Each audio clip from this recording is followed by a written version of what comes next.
Hey there, it's Natalia and welcome back to Glossy Confidential. I am here today to start a collaboration with two other Australian YouTubers. I'm collaborating with Kat from Kitsch Snitch. She's one of my friends down in Melbourne, and we are also teaming up with Katie from Make Me Over Katie to do this collaboration.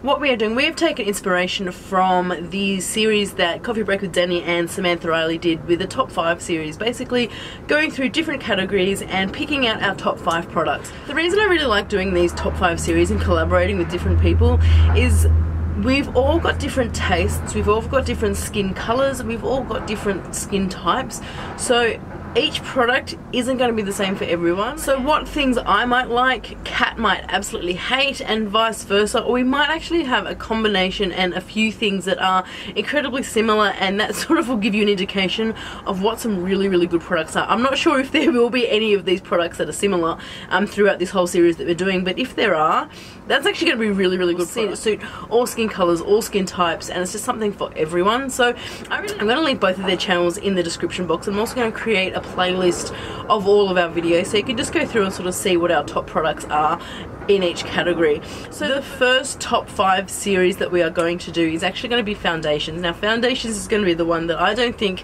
and I'm going to be surprised to, I'm going to look forward to seeing what their top 5 foundations are, but I kind of have a feeling that none of them are going to be the same.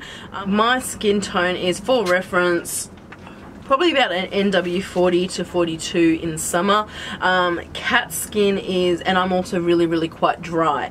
Kat's skin is more of a, on average, an NC20 sort of skin colouring, and she is really quite oily. And Katie is about an NC30-35, and she is a little bit combination, a bit dry, dehydrated as well. So our skin tone and our skin is completely different. Our foundation needs are completely different. So for me personally, I like a dewier foundation just to sort of combat the dryness. I feel like a dewier foundation for me is, it sort of hides all dry patches, and also towards 30, I am over 30, and so I feel like I'm getting more aging issues, and so I feel like a dewier foundation doesn't sort of bring so much attention to any fine lines I might have. So I'm looking at my foundations in here, and I don't have any drugstore foundations. The reason is for that is because in Australia I cannot get a foundation dark enough for me, and let's be honest, I'm not that dark, but I can't walk into a Priceline or a drugstore in Australia and get a foundation. So that's sort of one reason why I don't have any drugstore. It's not because I'm like a complete makeup snob and I don't want to have any drugstore, it's just that I can't get drugstore foundation. I've tried, I've wanted to try so many foundations in Australia, so many drugstore foundations, L'Oreal, CoverGirl, all these Maybelline, all these ones that get rave reviews. I just can't wear them. So unfortunately, I haven't got any drugstore foundation, so mine are a little bit more of the high-end varieties. So I do like more of a dewier foundation. I also like a little bit more of a medium to full coverage. I don't wear foundation every day. I'm a busy stay-at-home mum. I don't need to wear makeup on a daily basis. I don't go to an office job. I don't need to do anything except basically go drop the kids off to school and maybe go to the shops. That's pretty much all I do, and the only time I really wear foundation is when I go out at night. For me personally, I've got hyperpigmentation, I've got like freckles, I've got things that I want to cover. I don't particularly want to just go and wear a really sheer foundation because I may as well just not wear anything, that kind of thing. And when I do go out, it's mainly because going out at night, and I don't know, I just tend to be drawn towards more medium to full coverage foundations. So that's kind of what all of these are. The first foundation I'm going to talk about is my favourite MAC foundation, and that is the MAC Studio Sculpt foundation, and this is in NW40. I really like this foundation. This is a gel foundation, and you actually might find this to be a common denominator, the gel finish. Like, it is just a really thick formulation. It has got lovely coverage, but it also has full coverage, but it also has a really nice dewy finish. It's not mattifying whatsoever. I really like it. Like, it is a very thick foundation. You can see there just how thick it is.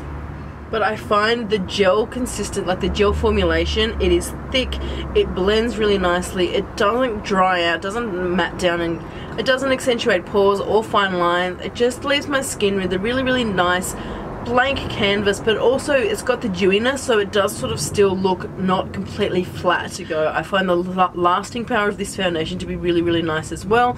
My only issue is that I do get quite oily around my nose area, and a lot of my dewier foundations, it does sort of accentuate that, and it doesn't have any oil control. So I do need to mattify my nose beforehand, and to do that I use my Makeup Forever Step 1 mattifying primer just on my nose area. But that foundation will last all day. It doesn't fade off patchy. It just is a really, really lovely wearing foundation.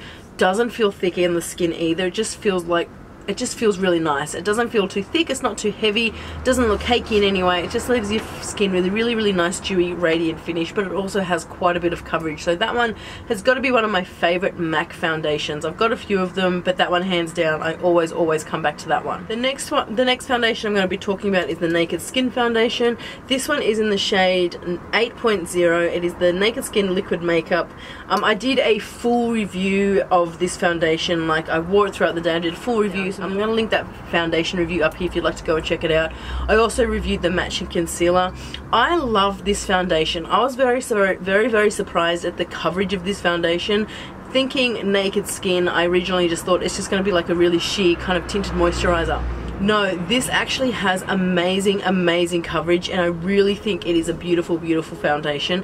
It is 100% weightless. Like, you cannot feel anything on the skin. It adds coverage but feels completely weightless. It has got that lovely luminosity, sort of glowy finish as well. I really like it. It is a light diffusing. It's also paraben free. It's got peptides infused. So it's sort of got like an anti-aging properties in there as well, is what they told me. Whether it's true or not, I don't know, but I really do like that one, especially for more maturing skin, I would like to say, probably because it just, the light diffusing, as I said before, it just doesn't bring attention to any fine lines and stuff. It sort of reflects it and just gives you this really beautiful glowy canvas on your skin. And this one lasts all day as well. I really do love this one. So the next foundation I'm going to be talking about is the Marc Jacobs Genius Gel Foundation. Again, it is that gel consistency. It is a really nice thick gel consistency. Beautiful coverage, completely glowy and luminous, and it lasts a really long time. I've also done a review of this one. I'm going to see if I can link that one up here as well, so go and check that one out. This one is unfortunately a little bit more expensive and only available in Sephora here in Australia. Sephora, I don't know when I think they're getting their shipping at the end of this year or next year, but they are opening some more stores across Australia, in Sydney and in Melbourne. So if you are incredibly dry, I really do recommend this one, because it is not at all drying. It's not matte. It's just a really nice dewy glowy finish. I do get to like the nose oil issue with that one, but again, I just mattify my nose before applying it.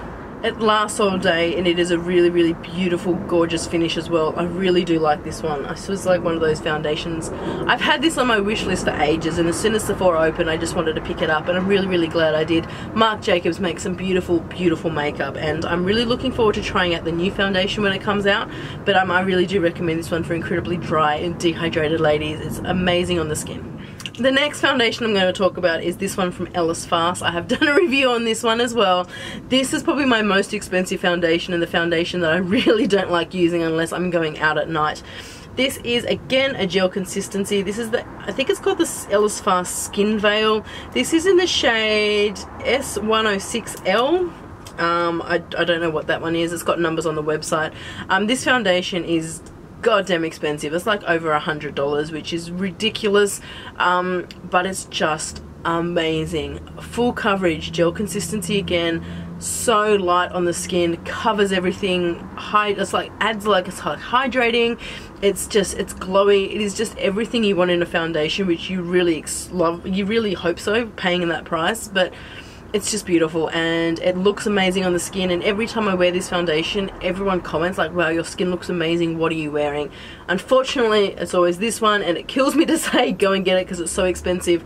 But if you are looking for a going out or a really good foundation that for special occasions, maybe go into Mecca and see if you can try this one, because it's so gorgeous. I just wish it wasn't so expensive. And the last foundation I'm going to be mentioning on my top 5 is my Makeup Forever Ultra HD foundation. This is amazing. This one, I can understand that why people who didn't like the normal HD foundation would like this one. I personally like the other foundation. It was a little bit more dewier. This one is probably a bit more of a semi-matte finish. This is what I've got on my skin today. It has got the most amazing coverage, but still feels completely light. Looks amazing. Like, my skin looks flawless to me. It doesn't accentuate lines. It doesn't accentuate any pores.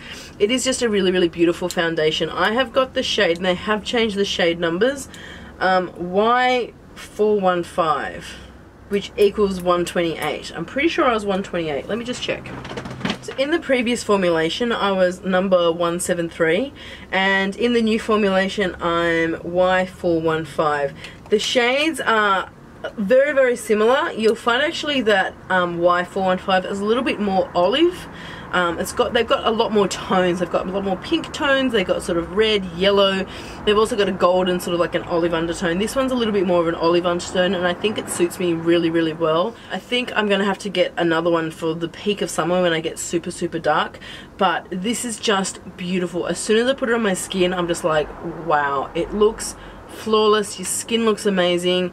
So much coverage, and you wouldn't expect this much coverage from a foundation like this. Like, it's so much more coverage than this one, I would think. It just feels amazing on. You can't feel it. It is completely weightless. You've got the coverage, you've got the smoothing, you've got everything you want in it. It is a little bit more matte though. So this one for me is like more for photography makeup, which is really what it's designed for. I wore the HD on my wedding day, and I would replace that one with this one should I get married again. I can't see myself doing that, but you know, on the odd chance that it happens, let's not say never. I would definitely wear this foundation. It is absolutely gorgeous. It looks amazing on camera, it looks amazing on film, and I've had so many people compliment my skin in the last couple of weeks when I have worn this foundation. So I really, really do recommend that one from Makeup Forever. So that wraps up my top 5 foundations. We're going to have a blog post down below, which also is going to have a list of all of them and the price and where you can get them from if you are looking to buy them in Australia. Don't forget to head over and watch Katie's top 5 and also Kat's top 5 foundations. I'd really be interested to see what their top 5 foundations are, considering we do have such different skin. It'd be interesting to see if there is any foundation that all of us like. Like, that would be really, really interesting to see. So thank you so much for watching. If you have come over from Katie or Kat's channel, thank you for joining me. Don't forget to subscribe so you don't miss any other videos. Give this video a thumbs up, head over to their channel, subscribe, and tell them I sent you, say hello, and have a fantastic week. We'll talk to you soon. Bye.